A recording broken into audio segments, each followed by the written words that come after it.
चंद्रपूर उपमहापौर निवडणुकीमध्ये आता मोठा ट्विस्ट पाहायला मिळतोय। प्रशांत दानव, पप्पू देशमुख यांना समसमान मतं मिळाली आणि ईश्वर चिठ्ठीनं आता या संदर्भातला फैसला होणार आहे। चंद्रपूर उपमहापौर निवडणुकीमध्ये हा मोठा ट्विस्ट पाहायला मिळतो आहे। काँग्रेस समर्थित उमेदवार पप्पू देशमुख आणि भाजपा आणि शिवसेना युबीटीचे प्रशांत दानव या दोघांनाही समसमान म्हणजे 32 मतं मिळालेली आहेत आणि त्यामुळे आता ईश्वर चिठ्ठीनं उपमहापौर पदाचा हा फैसला होणार आहे। त्यामुळे आज कोणाचं नशीब जोरावर आहे हे काही वेळामध्ये आता स्पष्ट होणार आहे। तर प्रशांत दानव खरं तर अपक्ष उमेदवार म्हणून नगरसेवक निवडून आलेले आहेत, मात्र आज सकाळीच त्यांनी युबीटीमध्ये पक्ष प्रवेश केला आणि शिवसेना आणि म्हणजेच युबीटी आणि भाजपचे ते आज उपमहापौर पदाचे उमेदवार होते आणि आता समसमान मतं मिळालेली आहेत। त्यामुळे कोण नेमकं जिंकणार याकडे सगळ्यांचं लक्ष लागलेलं आहे। आशिष अंबाडे आमचे प्रतिनिधी सध्या आपल्याबरोबर जोडले गेलेत। थेट चंद्रपूरमधून जाणून घेऊया काय नेमकी सध्याची स्थिती आहे। आशिष, आता ईश्वर चिठ्ठीनं हा फैसला होणार आहे उपमहापौर पदाचा, कुठपर्यंत ही सगळी आता प्रक्रिया आलेली आहे, किती वेळामध्ये हा फैसला होईल? निश्चितपणे महापौर पदाचा जो तिढा आहे तो 31-32 म्हणजे एका अवघ्या मतानं भाजपनं जिंकला आहे। मात्र त्याच वेळेस तटस्थ राहिलेली MIM आणि अनुपस्थित राहिलेले वंचितचे 2 सदस्य याचा फायदा देखील भाजपला झालेला आहे आणि आता उपमहापौर पदाच्या निवडणुकीत MIMनं थेटपणे काँग्रेस समर्थित पप्पू देशमुख जे जनविकास सेनेचे अध्यक्ष आहेत, ज्याची निवडणूक पूर्व आघाडी होती काँग्रेसची, त्यांना पाठिंबा दिलेला दिसतो आणि त्याच्यामुळे हे संख्याबळ 32 असं झालेलं आहे। आता हा फैसला ईश्वर चिठ्ठीनं होणार आहे। हा फैसला कोणाच्या बाजूने जातो हे थोड्या वेळानं कळणारच आहे। मात्र या संपूर्ण घडामोडीमध्ये काँग्रेस मात्र एका बाजूला राहिलेली आहे। गेली काही दिवस काँग्रेस सर्वांशी चर्चा करताना आपल्याला दिसत होती की या पदासाठी त्या पदासाठी म्हणून चर्चा चालू होती। मात्र आता एका क्षणाला काँग्रेसला देखील या संपूर्ण रेसमधून बाहेर पडावं लागलेलं आहे। महापौर काँग्रेसचा असणार नाहीये, उपमहापौर देखील काँग्रेसचा त्या अर्थानं असणार नाहीये, काँग्रेस समर्थित राहणार आहे आणि त्याच्यामुळे काँग्रेस या संपूर्ण गेममध्ये कुठेतरी हरल्यासारखी आपल्याला दिसते आहे।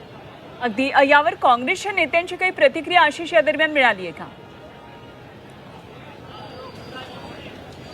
नाही, निश्चितपणे काँग्रेस सध्या तरी कुठलीही प्रतिक्रिया देणार नाही जोपर्यंत ही जी संपूर्ण प्रोसेस आहे, ही प्रक्रिया आहे, ही पूर्ण होणार नाही।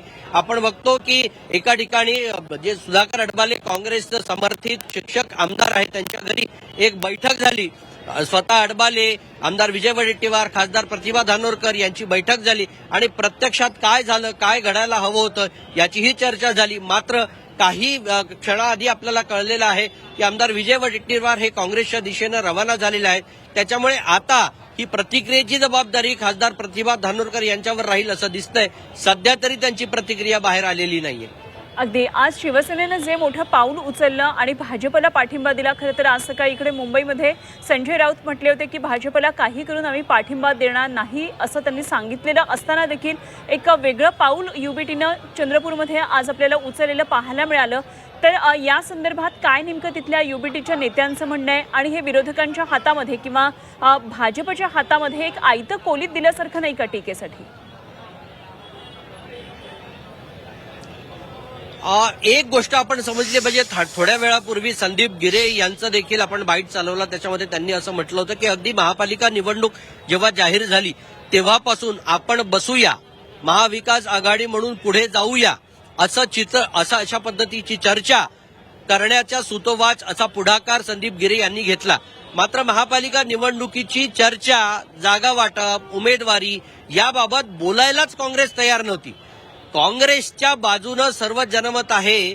साधारण काँग्रेसच्या खासदार प्रतिभा धानोरकर निवडून आल्यापासून काँग्रेसचा कल आहे जनमताचा असं काँग्रेसला वाटू लागलं होतं आणि त्याच्यामुळे नगर परिषद निवडणुकीमध्ये हे नुकत्याच झालेल्या त्याच्यामध्येही काँग्रेसला चांगलं यश मिळालं आणि त्याच्यामुळे काँग्रेस अशा भ्रमात राहिली की आपला संपूर्णपणे आपल्या बळावर महापौर होऊ शकतो आणि त्याच्यामुळे काँग्रेसनं आपलीच अंतर्गत चर्चा सुरू ठेवली, कोणत्या गटाला कोणती तिकीटं मिळावीत, कोणती उमेदवारी मिळावीत आणि सहकारी पक्षांशी त्यांनी चर्चा केली नाही. नेमकं हेच संदीप गिरे यांनी पॉइंट आउट केलेलं आहे की आम्ही जेव्हा चर्चा करायला सांगत होतो तेव्हा प्रत्यक्ष पातळीवर चर्चा कुठलीही होत नव्हती काँग्रेसच्या बाजूनं जी. आणि कुठलीही चर्चा झाली नसल्यामुळे वंचितला सोबत घेऊन आम्ही प्रत्यक्ष रणात उतरलो. आम्ही आमच्या पद्धतीनं ती रणनीती आखली, आम्ही आमच्या पद्धतीनं गटांची निर्मिती केली. त्याच्यामुळे आता आमच्या टर्म्सवर आम्हाला महापौर किंवा पद द्या.